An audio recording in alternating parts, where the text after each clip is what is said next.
Divyavani, Divyavani, Divyavani, Divyavani. Dear brothers and sisters in Christ Jesus, Paulo came to me lately. He came to see me lately. When I met him, he cried and cried helplessly. One could easily see the pain in his tears. After a while, he controlled his emotions. Then I asked him, what is the reason for his painful situation? He said that he is a postgraduate in engineering. He had worked very hard and achieved good results in his engineering studies, obtained good marks in every subject. However, he was not selected for job in any company. He gave so many interviews. He comes to final round, but no selection. He said he prayed so much. His mom prayed earnestly. Why God is silent? He is asking, why God is silent? I prayed so much. My mom is praying earnestly. Yet, God did not answer my prayer. Why God is silent? Since 1 year after finishing my studies, I am searching for jobs everywhere, day and night. I pray earnestly, my mom prays. Why God is so silent? Why He is not answering my prayer? I read the Bible and I meditated on the Word of God. Why then God is distant? Why God is distant? I prayed in tears, but God did not answer my prayer. Why God is almost absent? Why God is almost absent in pain and in my struggle? In my pain and in my struggle, why God is almost absent?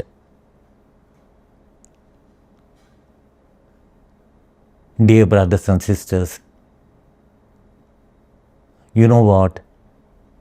Sometimes we too have similar feelings, isn't it? We feel God is silent in our pain, particularly when one of our loved ones is suffering from cancer. One of our loved ones is suffering from neuromuscular diseases or brain tumor or kidney or liver failure and the like. We feel God is distant in our struggle to find an answer. We feel God is distant in our struggle to find a good proposal to our daughter or to our son. In our pain and in our struggle, particularly those who are struggling to have recovery of their invested money. They have invested money in some business, in some property, and now they are struggling very hard to have recovery of their invested money. Those who are trying hard to repay the loans, they have incurred loans for certain purpose, they have taken the loans. Now they are struggling to repay the loans. They feel their prayers are not answered. Dear brothers and sisters, you know what? The two disciples on the road to Emmaus had similar feelings. They walked with heavy hearts. They hoped one thing. They hoped one thing, but something different happened to them. The one they trusted, the one they believed saved them, had been crucified. They felt their dreams buried in the tomb of disappointment. And then a stranger joined them.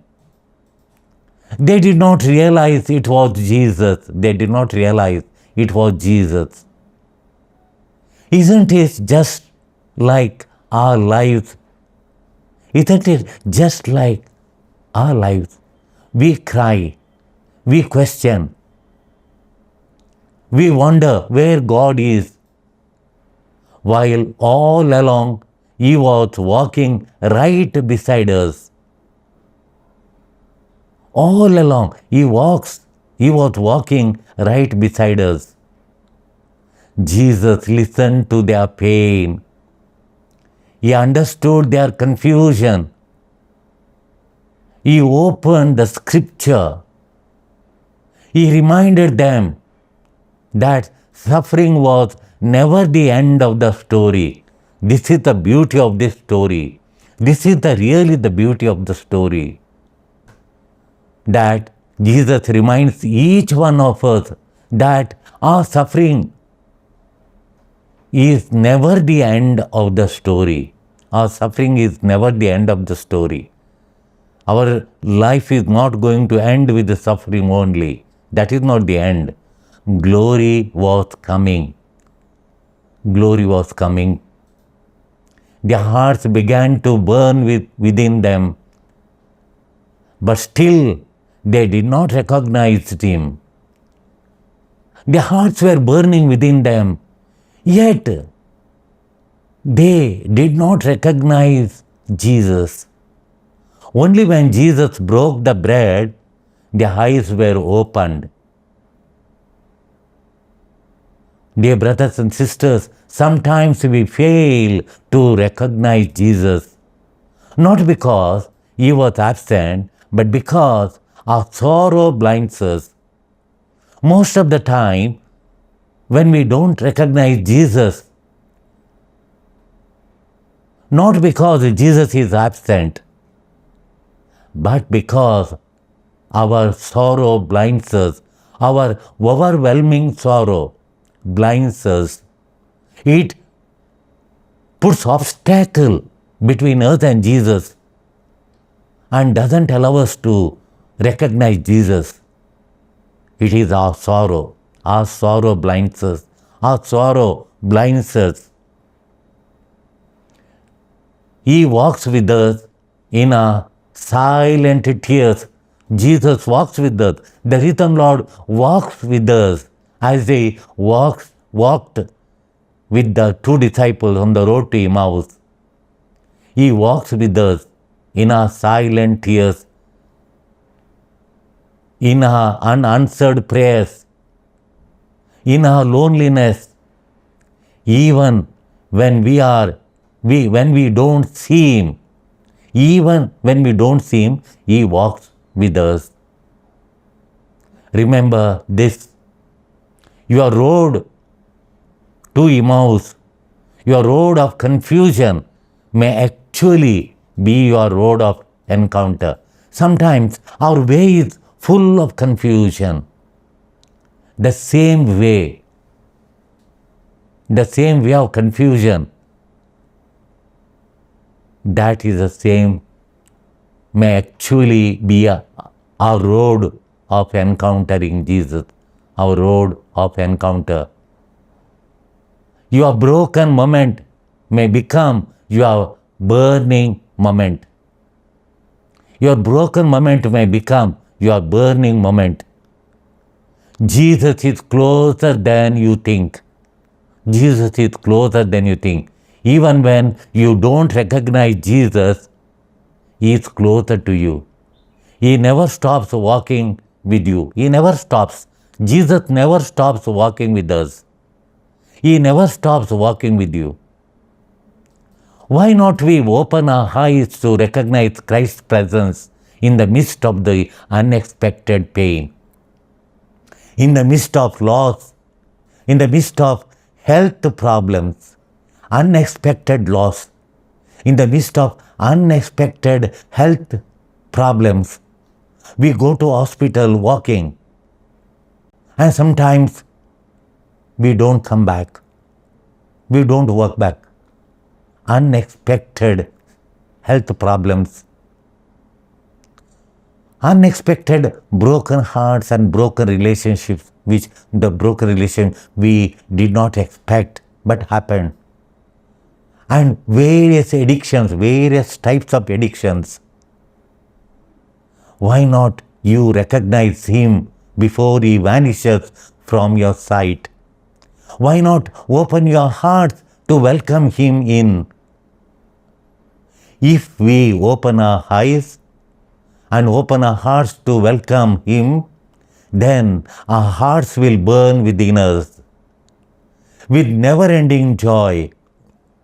Our hearts will burn within us with happiness, never-ending happiness, peace, and never-ending well-being. Amen. Divyavani